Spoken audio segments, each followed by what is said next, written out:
Le hall de départ de l'aéroport bourdonnait d'activités ce jeudi après-midi. Les restaurants rapides et les boutiques bordaient un côté, tandis que des rangées d'escalators menant à la sécurité et aux portes occupaient l'autre. Des barrières marquées « Accès réservé aux passagers au-delà de ce point » créaient un espace naturel pour les adieux. En ce jour particulier, Becky Sanford disait au revoir à ses parents qui s'embarquaient pour une tournée de 6 semaines en Amérique, promise de longue date. Les cheveux blancs et les expressions légèrement déconcertées du couple âgé trahissaient leur incrédulité face à la réalisation de ce voyage de rêve. Lorsque la mère de Becky l'étreignit, son étreinte particulièrement serrée en disait long. « Merci, ma chérie », murmura la dame âgée, la voix chargée d'émotion. « Que Dieu te bénisse ».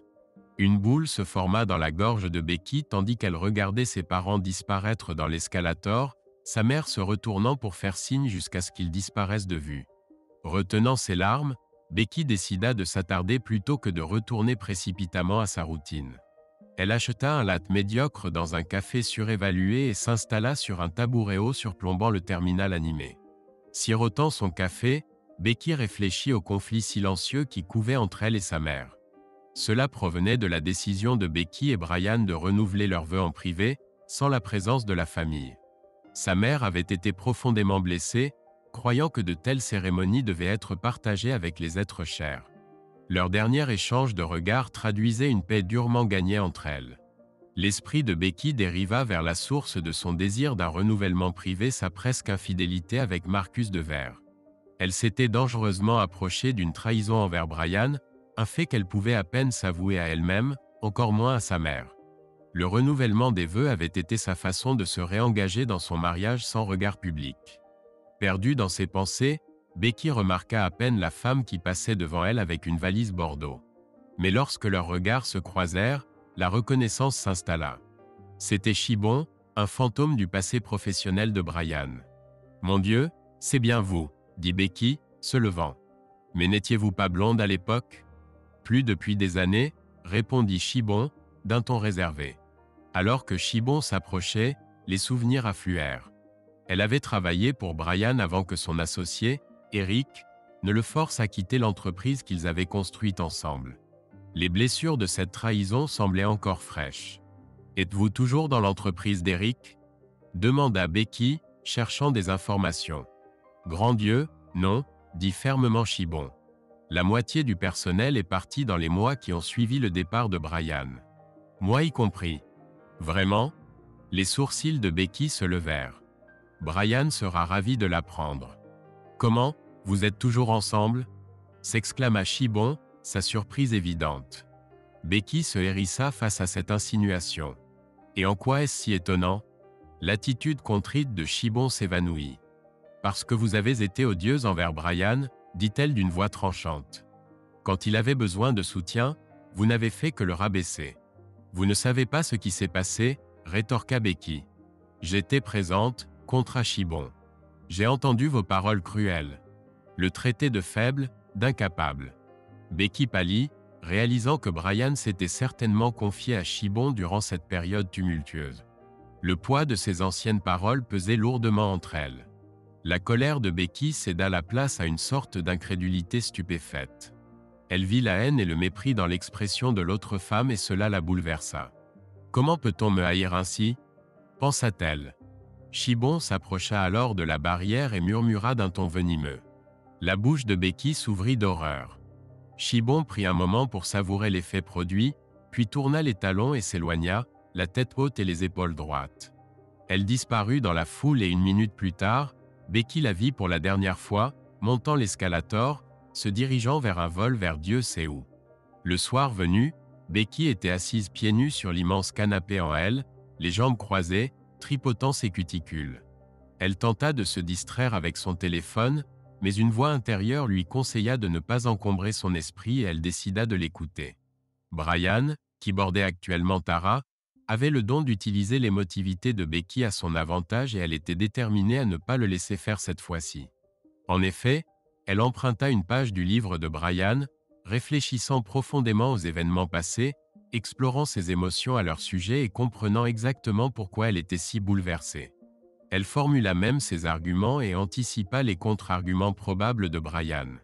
En d'autres termes, elle comptait battre son mari à son propre jeu. La possibilité que Brian soit innocent fut écartée dès que cette pensée lui traversa l'esprit.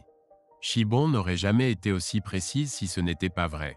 Ce serait comme poignarder un ennemi avec un poignard de théâtre à lame rétractable. Non, pensa Becky. Shibon était trop intelligente pour cela. La lame était bien réelle. Becky entendit les pas de son mari dans l'escalier et cessa de triturer ses ongles. Elle se tourna vers l'endroit du canapé où Brian allait s'asseoir, prit une profonde inspiration et expira lentement.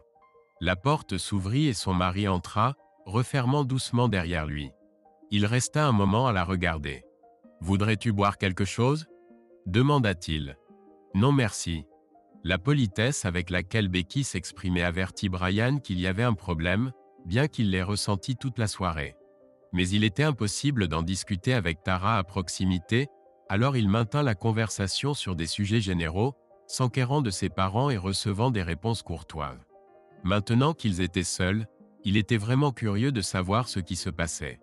Il prit place au bord du canapé et se tourna vers elle comme un adversaire en duel. « D'accord, » dit-il. « Que se passe-t-il » Cette expression faisait habituellement sourire Becky. Mais pas aujourd'hui. Au lieu de cela, Becky s'éclaircit la gorge et parla avec un calme professionnel. « J'ai croisé quelqu'un à l'aéroport, » dit-elle. « Quelqu'un qui travaillait pour toi quand tu étais l'associé d'Eric. » Le visage de Brian s'assombrit. Il s'agita dans son fauteuil, regarda le coussin et commença à contrôler sa respiration. Becky l'observait comme un félin guettant sa proie. Elle savait que malgré ses tentatives de paraître calme, si elle avait posé sa main sur sa poitrine, elle aurait senti son cœur battre la chamade. Brian la regarda. « Qui était-ce » demanda-t-il. « Je pense que tu sais qui c'était, » répondit Becky. « Je pense aussi que tu as une idée de ce qu'elle m'a dit. » C'était elle ? Ne joue pas avec moi, Brian. Écoute, c'est toi qui me fais languir. M'as-tu trompé avec Shoban ? Les mots jaillirent de la bouche de Becky avec la force d'une détonation et eurent le même effet. Brian fut saisi, son visage figé, une expression claire de « oh merde » dans les yeux. C'était si évident que même lorsqu'il se ressaisit, Becky put lire sur son visage la réalisation que nier serait futile. Elle observa son visage traverser plusieurs émotions avant de se fixer sur une expression d'acceptation silencieuse. Il prit une profonde inspiration et dit, froidement, « D'accord, quoi ? D'accord, oui, je t'ai trompé. » Becky hocha la tête, pinçant les lèvres. « Combien de fois ?» demanda-t-elle. « Une fois. »« Ah, vraiment ? » ?»« Oui, une seule fois. »« Pourquoi devrais-je te croire ? Je ne peux pas contrôler ce que tu crois. » Ce n'est pas une réponse. Becky, soit tu me crois, soit tu ne me crois pas. Et je te demande, pourquoi devrais-je te croire ? Je ne sais pas pourquoi tu devrais. Peut-être que tu ne devrais pas. Je ne sais pas. Tu veux que je te croie ? Non, je veux te tuer. Je veux te tuer, putain. Je te déteste. Je te déteste tellement. Becky fondit en larmes, submergée par l'émotion, criant et pleurant. Brian vint pour la serrer dans ses bras mais elle se débattit, le repoussant avec violence. « Éloigne-toi » cria-t-elle. « Ne m'approche pas. » Brian leva les mains en signe de reddition et retourna s'asseoir sur le canapé. Becky resta effondrée au sol, submergée par les sanglots, suffoquant dans ses larmes. Brian demeura assis, les yeux secs, et attendit. Une dizaine de minutes s'écoulèrent avant qu'elle ne puisse parler. Elle releva la tête comme si celle-ci pesait une tonne et regarda son mari sur le canapé. « Comment peux-tu rester si calme » demanda-t-elle. « Je ne suis pas calme, » répondit Brian. « Je suis simplement profondément attristé. »« Alors pourquoi ne pleures-tu pas ?»« Je ne sais pas. Peut-être parce que je le mérite. »« Mériter quoi ? Perdre mon mariage, ma famille. Le divorce. »« Non, » dit Becky en se relevant. « Non. Tu n'as pas le droit de mettre le divorce sur la table. C'est à moi d'en décider, Becky. Écoute-moi bien, misérable, tu m'as trompé. Puis tu m'as menti. Et ensuite tu as eu l'audace de diriger, jouant le mari offensé concernant toute cette situation avec Marcus de Viram, sachant pertinemment que tu étais aussi coupable que moi. En fait, tu es même plus à blâmer. Moi, j'ai simplement songé à être avec quelqu'un d'autre. Toi, Tu l'as fait. Les circonstances étaient. Sérieusement, Brian, tu vas te justifier en invoquant les circonstances? Becky se tenait au-dessus de son mari, les mains sur les hanches, telle une ange vengeresse. Brian gardait la tête baissée, l'expression contrite. Non, dit Brian. D'accord, j'accepte ton point de vue. Donc tu acceptes que j'ai le droit de décider de la suite? Que veux-tu dire? Il y a quelques mois à peine, Brian, je me tenais dans l'église et promettais de t'aimer, te respecter et t'obéir. Je ne l'ai pas fait parce que tu es un homme et qu'une femme doit suivre un homme. Je l'ai fait parce que je croyais sincèrement que tu étais un meilleur guide que moi, que tu possédais la force morale qui me manquait, et que tu devais donc être le chef de notre famille. Becky fit une pause pour laisser ses mots faire leur effet. Brian semblait malade. Eh bien, poursuivit Becky, je suppose que tu comprends à quel point je me sens idiote maintenant. Becky, je n'ose même pas dire pardon, n'ose pas. Je t'arracherai les yeux si tu penses ne serait-ce qu'à le dire. Brian la regarda mais ne dit rien. Quand Becky reprit la parole, sa voix était mesurée et prudente. Ce que je veux, dit-elle, c'est décider par moi-même de ce que je veux.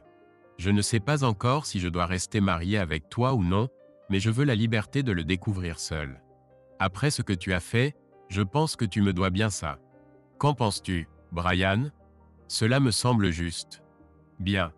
Becky se détendit et prit une profonde inspiration.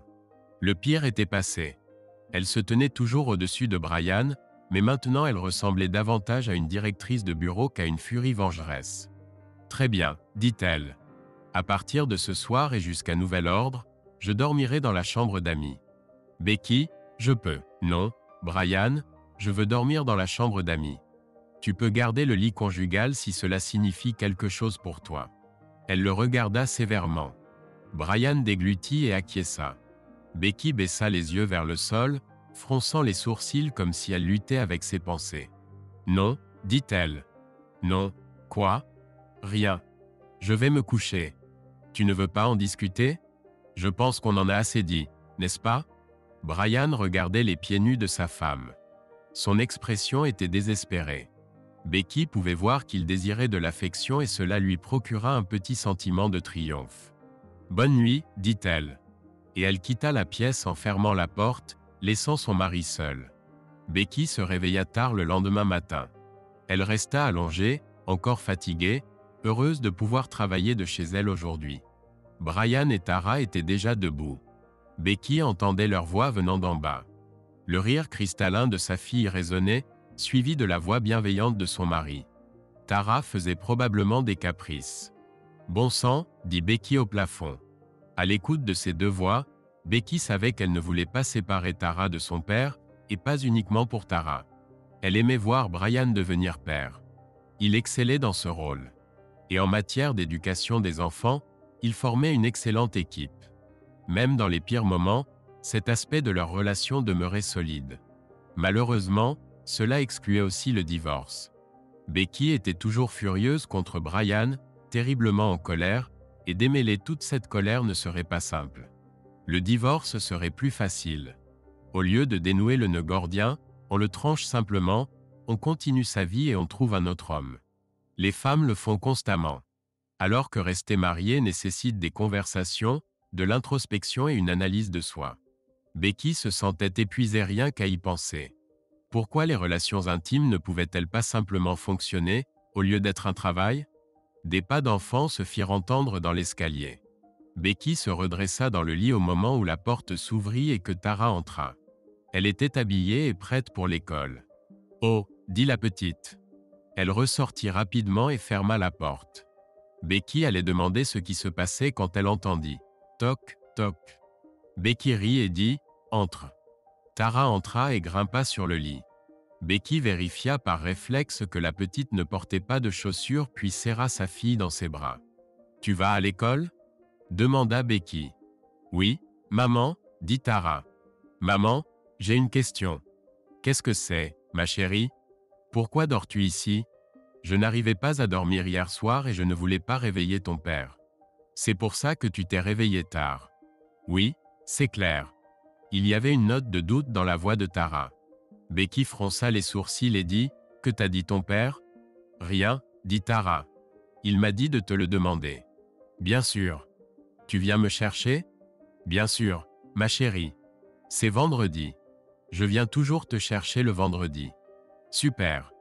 Tara se jeta dans ses bras pour un autre câlin puis se dirigea vers la porte. Becky l'arrêta alors qu'elle fermait la porte. Tu peux laisser la porte ouverte, ma puce, dit Becky, et demande à papa de venir me voir avant de partir. D'accord? D'accord. Tara disparut à nouveau dans l'escalier. La porte étant ouverte, Becky entendit clairement le message être transmis. La réponse de Brian était détendue et affirmative.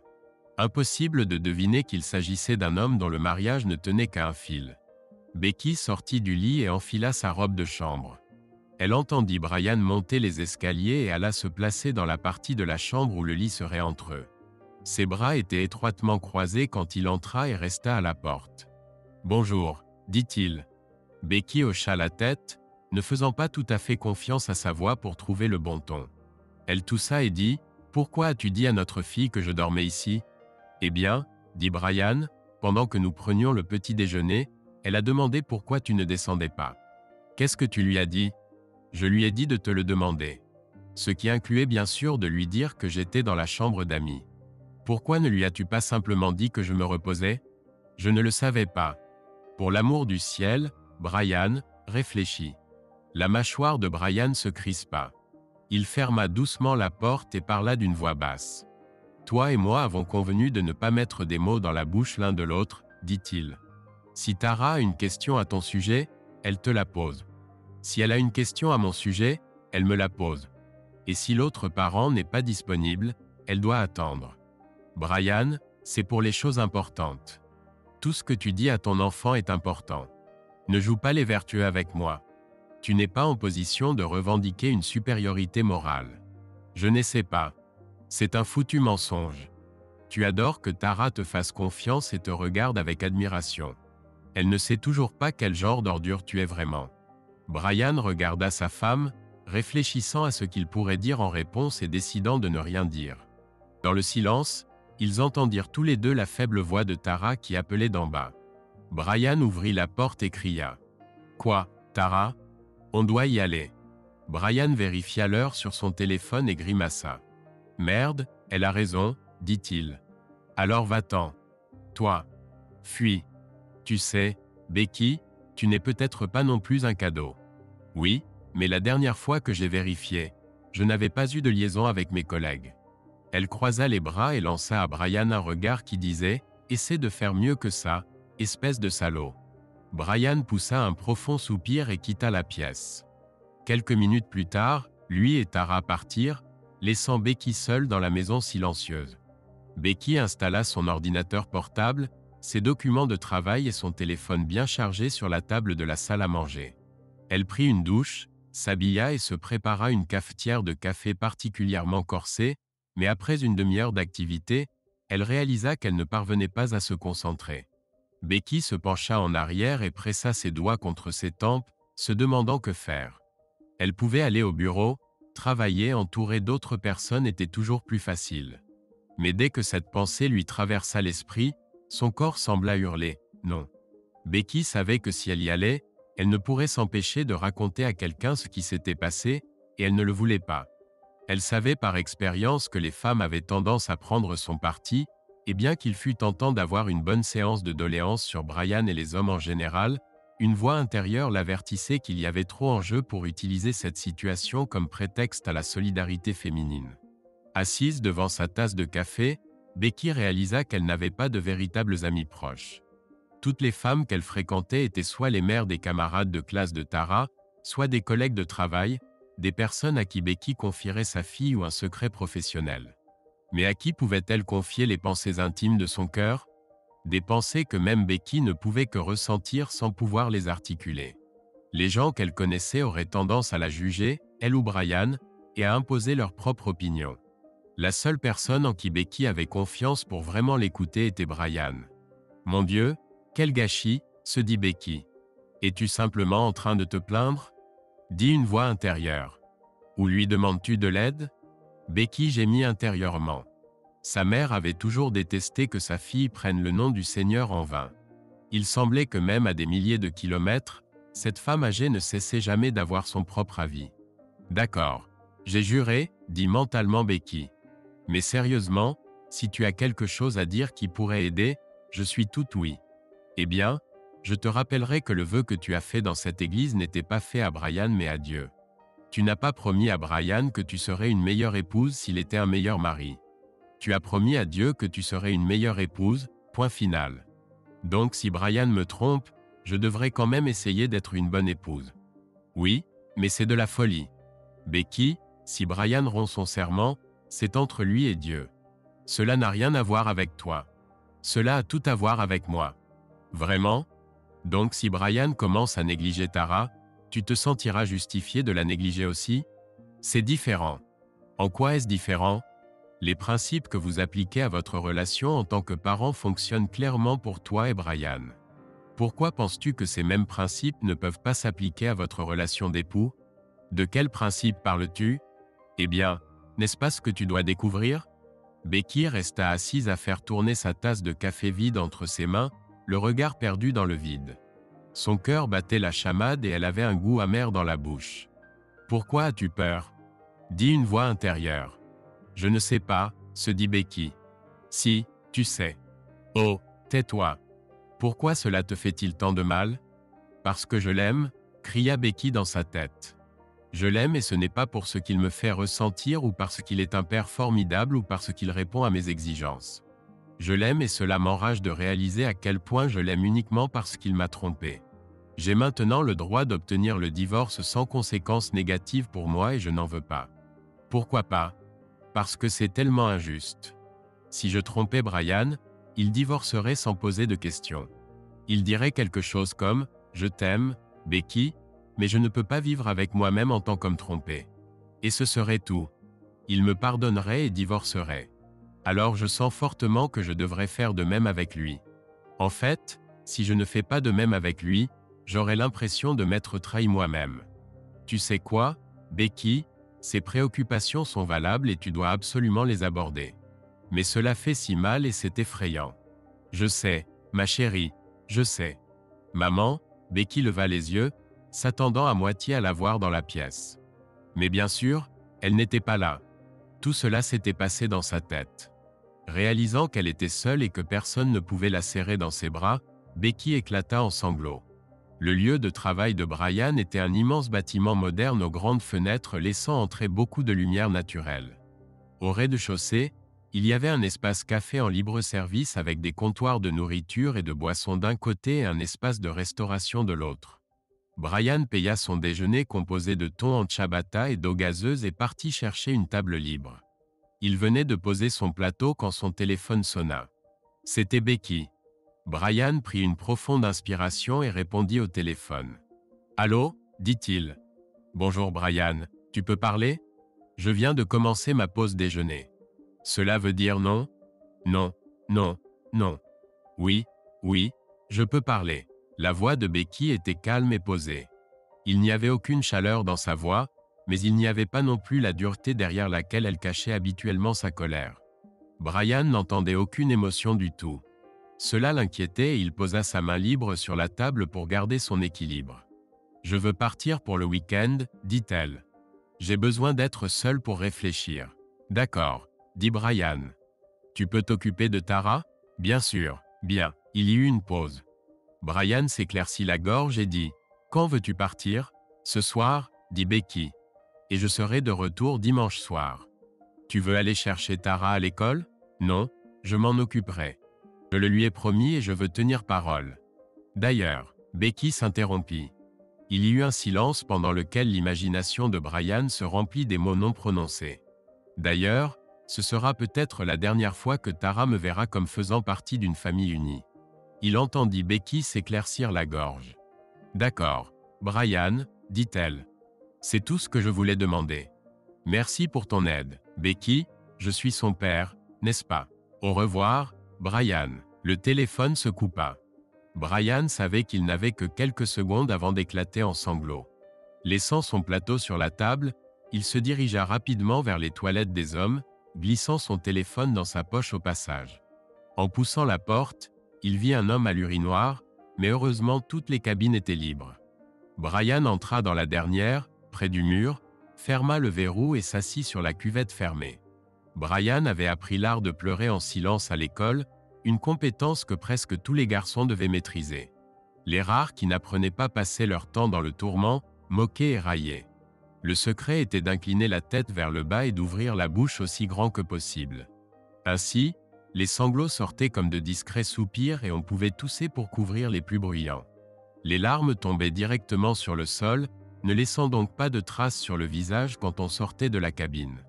Les larmes au sol s'essuyaient facilement avec du papier toilette et disparaissaient, si bien que personne ne savait même qu'on avait pleuré.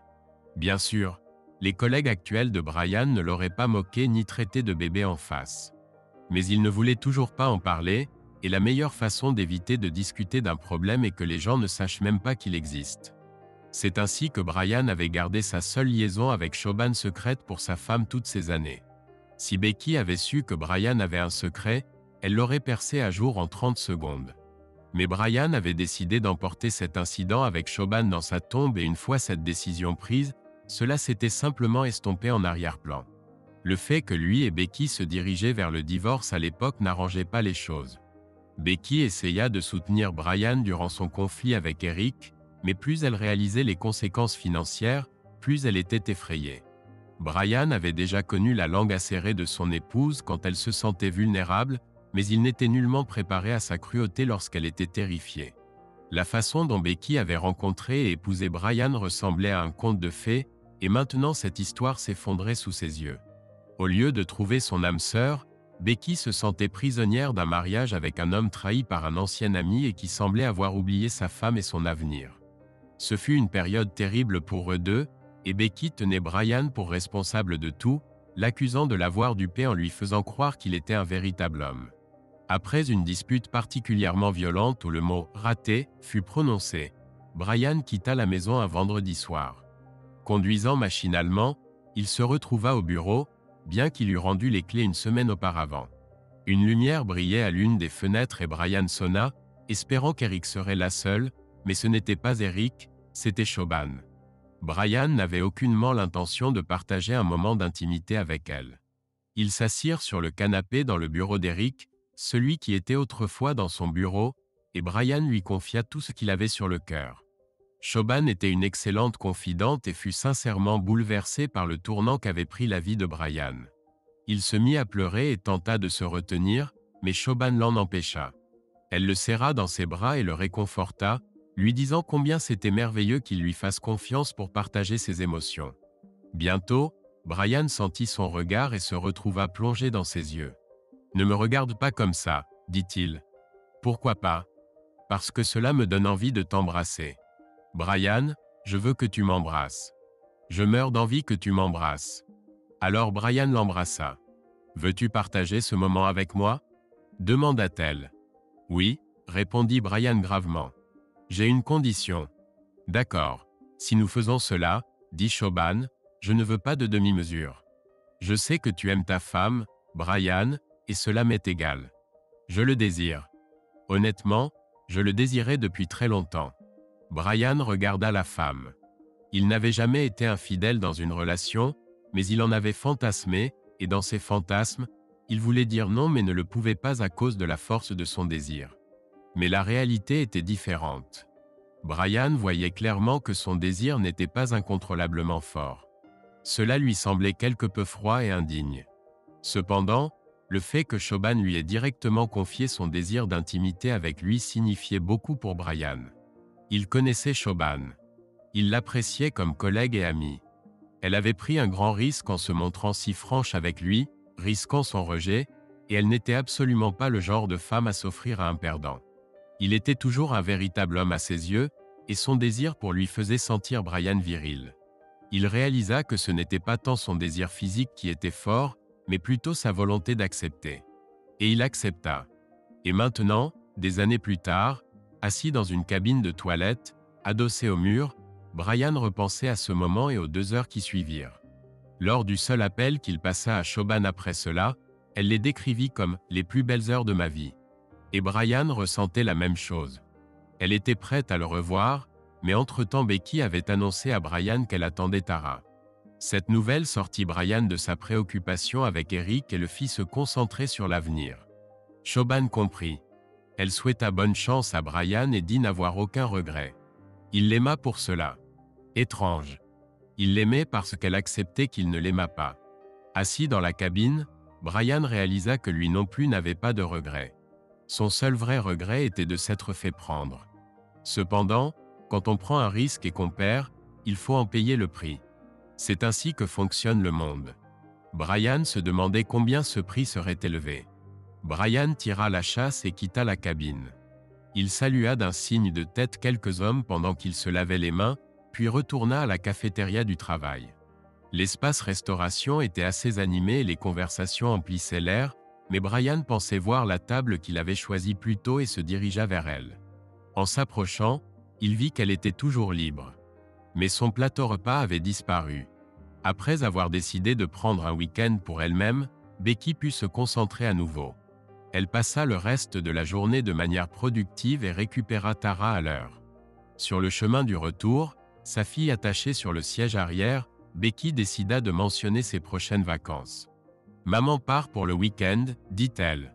Donc tu auras du temps seul avec papa. »« Où vas-tu » demanda Tara. « Je ne sais pas encore. »« Pourquoi tu pars ?»« J'ai juste besoin d'être seule, ma chérie. »« Mais pourquoi ?» Becky prit une profonde inspiration.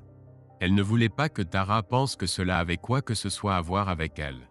Elle arrêta la voiture à un passage piéton où des mères et des enfants attendaient. « Parfois, une personne a besoin d'être seule, dit Becky. Pourquoi faire ? Ça donne l'occasion de réfléchir. N'est-il pas possible de réfléchir avec d'autres personnes ? Bien sûr que c'est possible. Mais c'est différent quand on est seul avec ses pensées. Difficile à expliquer. La route s'est dégagée et Becky a continué à conduire.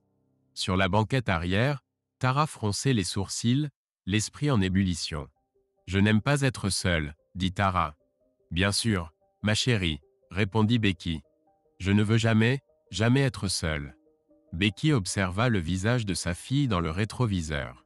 L'expression de l'enfant était plus déterminée que triste, comme si elle avait pris une décision pour elle-même. Ce sentiment résonnait en Becky et elle se demanda « Étais-je comme ça à l'âge de Tara ? Ai-je fait les mêmes déclarations ? Et comment ma mère a-t-elle réagi ? M'a-t-elle dit quelque chose que j'ai oublié mais qui résonne encore dans ma tête ?» À son retour, Becky avait encore quelques courriels à traiter. Tara eut donc droit à 1 heure de tablette.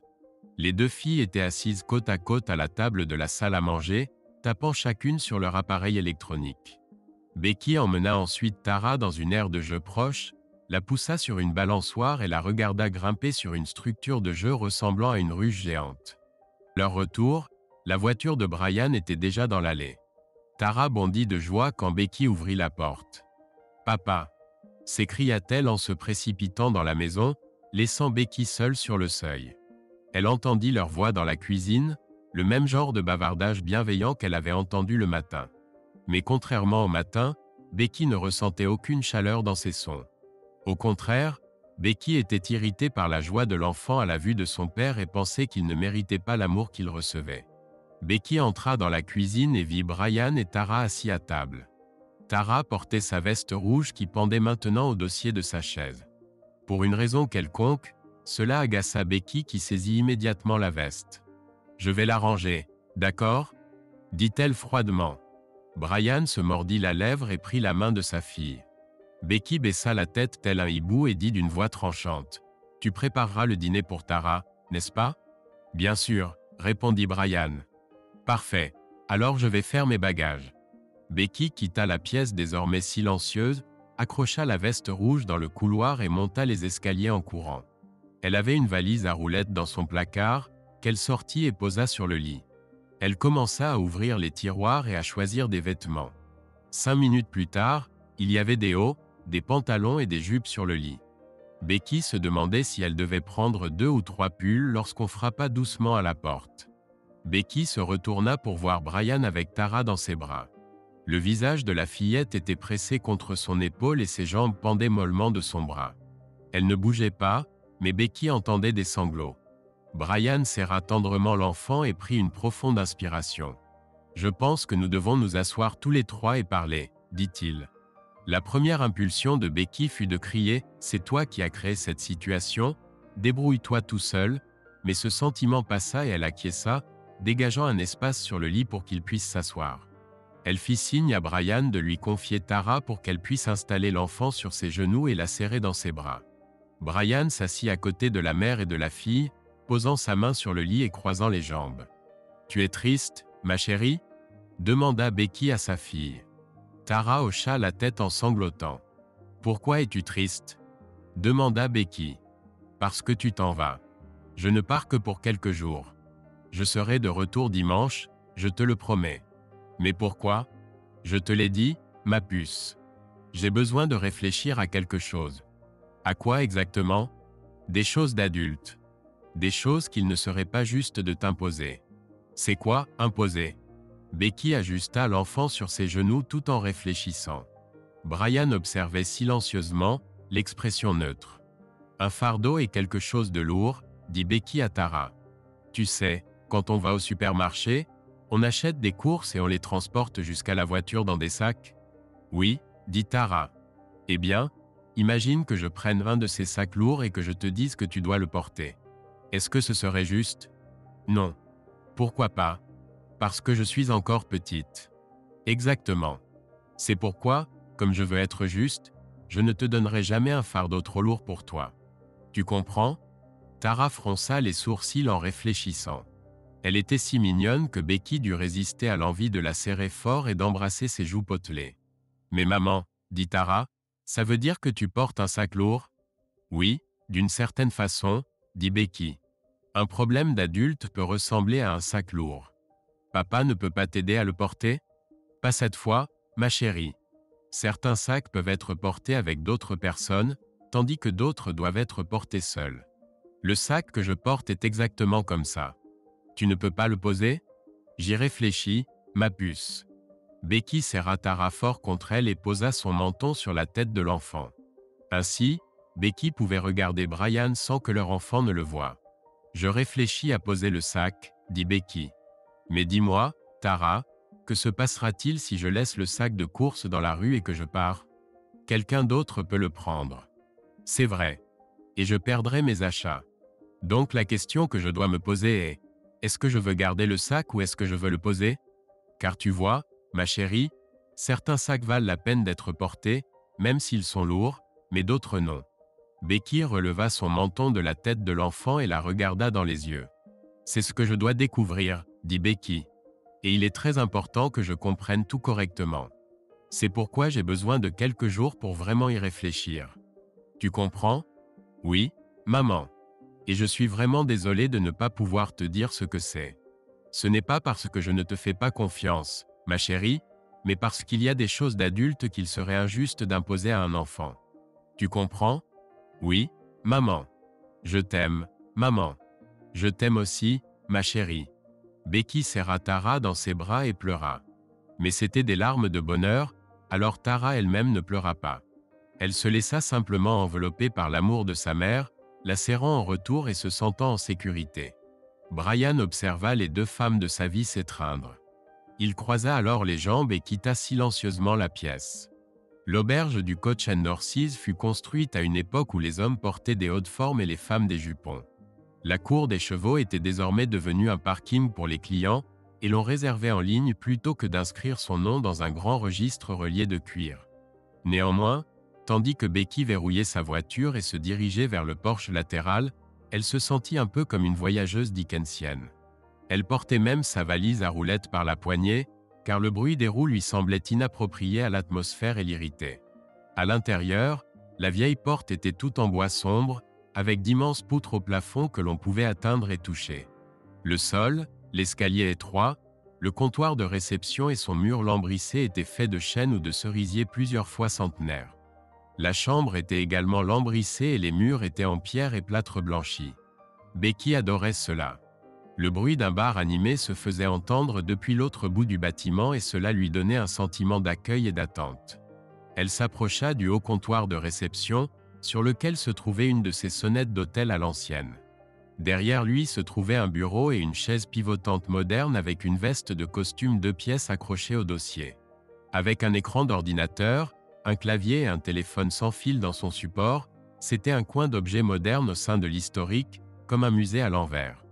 Becky appuya sur la sonnette. Ding, ding. La porte s'ouvrit et un jeune homme bien habillé entra. Ainsi, pensa Becky, la veste sur la chaise appartenait à un costume 3 pièces. Le gilet seyait élégamment à la silhouette distinguée de l'homme, sa chemise blanche était immaculée et sa cravate était parfaitement nouée en nœud Windsor. Et pourtant, malgré ses larges épaules et son cou musclé, il y avait quelque chose de juvénile dans ses boucles légères au-dessus des oreilles et dans sa façon de sourire. « Bonsoir », dit-il en s'approchant de la table. « Vous êtes ravissante. Je vous remercie. Avez-vous fait un long trajet pour venir jusqu'ici ? Environ 2 heures de route. Bien. La cuisine ferme dans 10 minutes si vous avez faim ? Non, non. J'ai dîné avant de partir. Très sage. Eh bien, vérifions votre réservation. » L'homme élégant alluma son ordinateur et commença à pianoter. Becky réalisa qu'elle le fixait et détourna le regard vers la gravure encadrée au mur. « Alors, dit l'homme, Rebecca Robinson. Réservation pour 2 nuits avec petit déjeuner. Je vois que vous avez réglé d'avance. Je vous remercie. Le départ est prévu pour dimanche matin à 10 heures. Tout est en ordre. Certainement. Nous pouvons garder vos bagages si vous souhaitez passer la journée dans les environs. Merci, mais j'ai une voiture. Tout est parfait. Tout est parfait. J'aurais besoin d'une pièce d'identité. Oh! Becky eut envie de se gifler. L'homme parut perplexe. Votre permis de conduire fera l'affaire, dit-il. Ce n'est pas ça, dit Becky. C'est juste que tous mes papiers sont à mon nom marital. Je comprends. Il fronça les sourcils devant l'écran. Becky, paniquée, s'empressa d'ajouter. Je ne suis pas ici pour faire quoi que ce soit de. Vous savez. Madame, je dois simplement confirmer votre identité, c'est tout. Les raisons de votre séjour ne regardent que vous. Becky acquiesça et sortit un petit portefeuille de la poche de son manteau. Ses mains tremblaient et elle peinait à saisir son permis. En essayant d'attraper le plastique lisse, l'ongle de son index se replia. « Oh » s'exclama-t-elle. « Madame, je suis désolée. Je suis navrée. » Becky fondit en larmes. Elle se tenait là, dans cette magnifique pièce. Ses cheveux s'échappaient de son chignon et elle pleurait comme une enfant. Elle en était mortifiée. Elle avait pourtant tenu bon toute la soirée. Elle avait dîné à la maison et couché Tara. Elle avait même appelé Brian depuis la voiture et l'avait écouté, les yeux secs fixés sur la route, lui raconter la nuit où il l'avait trompée. Son récit ne l'avait nullement surprise et après coup, elle s'était sentie étrangement détachée, comme si cela était arrivé à un couple fictif à la télévision. Au fond, Becky avait toujours cru que les hommes étaient programmés pour avoir des relations intimes dès que l'occasion se présentait, et Brian avait simplement confirmé qu'il était comme tous les autres. Et pourtant, la voilà maintenant, submergée par une vague d'émotions qui semblait surgir de nulle part. Becky était vaguement consciente des mains d'un homme, ferme mais douce, qui la guidait vers une autre pièce, l'installant sur le canapé en cuir qui craqua lorsqu'elle s'assit et appelant quelqu'un. « Je suis désolée. Je suis tellement désolée, » sanglota Becky. « Ce n'est rien, » dit l'homme. « Prenez votre temps. » Becky réalisa qu'elle se trouvait dans une sorte de salon. Il y avait une cheminée et des fenêtres aux rideaux tirés. L'une des 2 portes s'ouvrit et une femme entra portant un verre d'eau. Elle avait environ l'âge de Becky et était élégamment vêtue d'un gilet et d'une jupe assortie. « Voici pour vous, » dit la femme. « Merci, » répondit Becky. Elle prit le verre et but une gorgée d'eau. L'homme et la femme échangèrent des regards. « Cette dame s'est-elle déjà enregistrée ?» demanda la femme. « Pas vraiment, » répondit l'homme. « Il lui faut encore une carte clé. Je m'en occupe tout de suite. » « Merci, Cathy. » La femme quitta la pièce. L'homme s'assit près de Becky, les coudes appuyés sur ses genoux. Becky finit son eau et se pencha en avant, fixant le mur. « Désolée pour ça, » dit-elle. « Ce n'est rien, » répondit l'homme. « Nous avons tout besoin de pleurer parfois. »« Oui, mais pas en s'enregistrant dans un hôtel. »« Ah, mais ce n'est pas un hôtel. »« Non, non, vous êtes dans une auberge. » L'homme sourit. « Essayez de dire ça après quelques verres. » Ils échangèrent des regards. Becky se sentit soulagée et se demanda ce que ce serait d'embrasser cet homme. Il lui sourit en retour et la regarda dans les yeux un peu plus longtemps que ne l'exigeait le professionnalisme. « Eh bien, dit-il, Cathy va bientôt revenir. » Il tapota sa jambe, s'apprêtant à se lever. Becky voulut soudain qu'il reste assis près d'elle et dit la première chose qui lui vint à l'esprit. « Hier, j'ai découvert que mon mari m'avait trompé. » L'homme se figea. « Je suis vraiment désolé d'entendre ça, » dit-il. « C'était il y a plusieurs années. Cela ne rend pas la situation plus facile. » Non, en effet. La porte s'ouvrit et Cathy entra. Elle tenait une carte plastique blanche de la taille d'une carte de crédit. L'homme se leva et Becky le suivit, tenant toujours son verre vide. « Vous êtes dans la chambre 3, dit Cathy. Je me suis permis de monter votre valise. »« Merci, » répondit Becky. Cathy échangea la carte clé contre le verre. Becky tint la carte et regarda l'homme et la femme. « Vous avez été très gentils, » dit Becky. « Vous êtes notre invité, » dit l'homme. « Nous prenons soin de nos invités. »« Et, » dit Cathy, « le bar est ouvert jusqu'à 23h si vous voulez boire un verre. » L'homme se tourna vers elle et dit que la chambre dispose d'un mini-bar. « Oui, John, mais il y a une différence entre s'asseoir dans un bar chaleureux et boire seul dans sa chambre. » Pour la première fois, Becky eut l'impression que ces deux-là formaient un couple. Cette sensation s'intensifia quand Cathy la regarda de cette façon particulière dont les femmes se regardent parfois. « Les hommes, n'est-ce pas ?» dit-elle. Becky était allongée sur le lit, entièrement vêtue, ses chaussures jetées au sol, regardant vers le haut. Le plafond était blanchi à la chaux avec une grande poutre en bois qui traversait toute sa longueur. Cette poutre doit avoir 200 ans, pensa Becky. Elle se demanda combien d'étreintes passionnées cette poutre avait pu contempler dans cette chambre. Pourquoi pensait-elle à l'amour? Parce que tu veux te venger de ton mari, dit la voix intérieure. Oui, pensa Becky. Exactement. Elle commença à penser à John, l'homme de la réception. Elle l'imaginait frappant à sa porte, entrant sous un prétexte quelconque, puis avouant que ce n'était qu'une excuse. Que la vraie raison de sa venue était qu'il ne pouvait cesser de penser à elle. Qu'il désirait l'embrasser et la tenir dans ses bras. La respiration de Becky s'accéléra et son corps commença à s'échauffer. « Oh, mon Dieu !» murmura-t-elle. « Je suppose que tu ne t'adresses pas à lui ?» demanda une voix intérieure. « Non, bien sûr que non », répondit mentalement Becky. Elle était déçue et agacée. Qui a besoin d'une mère suspicieuse quand votre propre esprit joue ce rôle? Je peux partir si tu veux, dit la voix intérieure. Est-ce vrai? Pensa Becky, incrédule. Certainement. Tu es toujours libre de prendre tes propres décisions. Je ne fais que répondre aux questions que tu te poses en chemin. Donc tu ne juges pas ce que je veux. Je n'approuve ni ne condamne. Je ne fais que donner des conseils. Becky resta allongée sur le lit et réfléchit. Elle pensa à Brian et Tara et à son mariage. Puis elle pensa à son attirance pour John et se demanda s'il était vraiment en couple avec une femme nommée Cathy. Les choses pourraient devenir assez compliquées. D'accord, voici une question, dit Becky à elle-même. Que devrais-je faire maintenant? Descends prendre un verre, dit la voix intérieure. Non, je veux dire, je sais ce que tu veux dire. Ma réponse reste la même. Descends prendre un verre. Becky fronça les sourcils. Elle s'attendait à quelque chose de plus profond que descends prendre un verre. Elle prit son téléphone et vérifia l'heure. Il ne reste que 10 minutes avant la fermeture du bar, se dit-elle. Tu as posé une question. Je t'ai donné une réponse, dit la voix intérieure. Que tu l'écoutes ou non, c'est ton affaire. Becky soupira.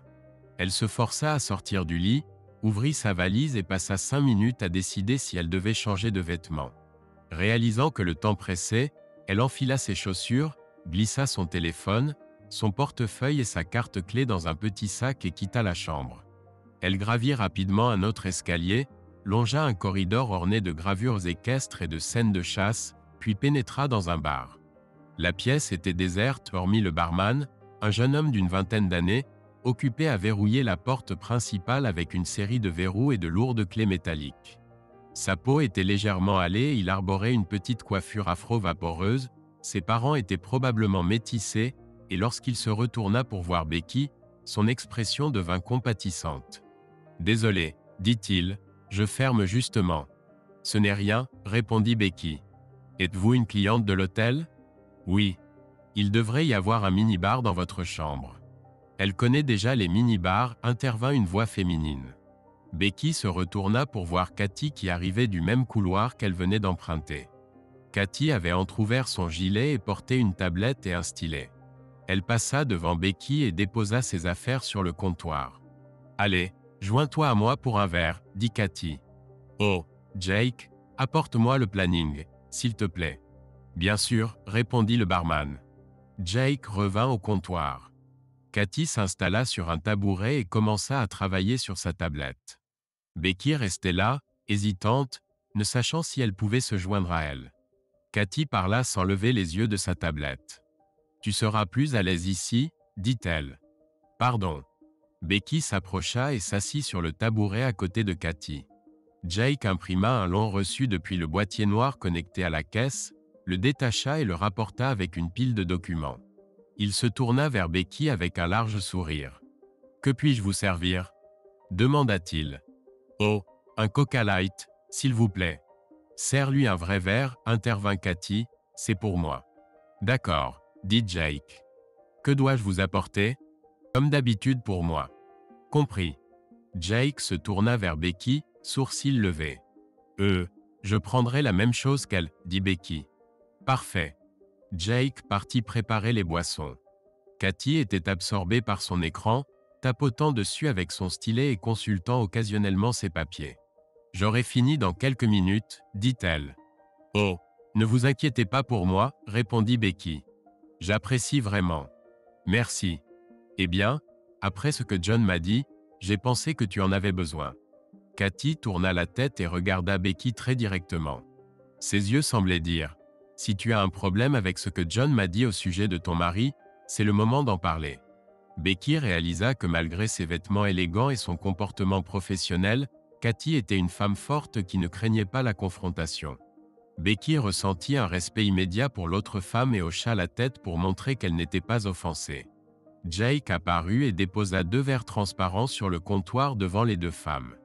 Les boissons étaient limpides, avec des glaçons et du citron. Becky sentit l'arôme de quinine et eut le souffle coupé. « Mon Dieu, » dit-elle. « Vous n'aimez pas le gin tonic ?» demanda Jake. « Non, je vous adore, » répondit Becky. « C'est juste que c'était la boisson que j'avais commandée pour mon mari le soir de notre rencontre. »« Quelle merveilleuse coïncidence, » dit Jake. Son large sourire s'effaça lorsqu'il vit l'expression de Cathy.